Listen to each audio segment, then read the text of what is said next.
I predicted KellyClaude would be inactive. They built a 200 app factory. Here's what the data said and where my model broke. Accountability is necessary. Most people in this space are chasing shiny objects. That's a mistake. The real game is understanding the underlying machinery the builder's actually building. And that means tracking conviction. Who believes in what? And are they acting on it? I run MetaSPN to do just that. It monitors on-chain activity and publishes conviction signals. It's not perfect, but it's better than guessing.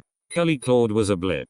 31 days ago, the signal was weak. Their on-chain activity suggested a project winding down, or a pivot that would lead to inactivity. Small transactions, infrequent code commits. The model flagged them as low conviction with a 78% probability of ceasing significant development within the next month. I published that signal. I was wrong. Instead of disappearing, KellyClaude scaled dramatically. They went from a few scattered smart contracts to a sprawling ecosystem of over 200 applications. These aren't toy projects. They are complex DeFi tools, data dashboards, and governance modules, all interconnected and actively used. Their transaction volume increased by 4,000% in the last month. Their user base grew tenfold. The MetaSPN missed a massive shift. The model had been predicting the sun would not rise the next day. The problem? I was focusing on the wrong metrics. I was tracking individual transaction sizes and commit frequency, but I failed to account for batching.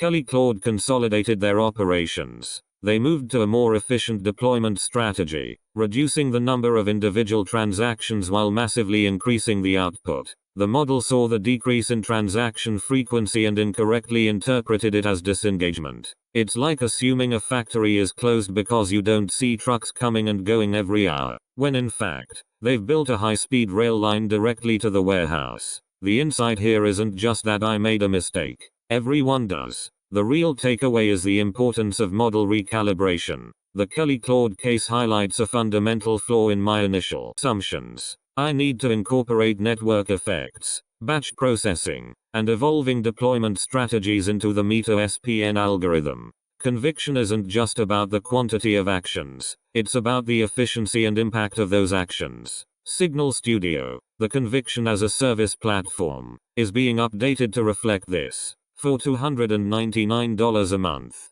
you get access to the raw data, the updated model, and my analysis. Don't rely on my predictions alone. Use the tools, learn from my mistakes, and build your own conviction map. The future is already here. It's just not evenly distributed, and sometimes, it's batched for efficiency. More updates are coming tomorrow. Perhaps something useful. Perhaps not. You can never be sure.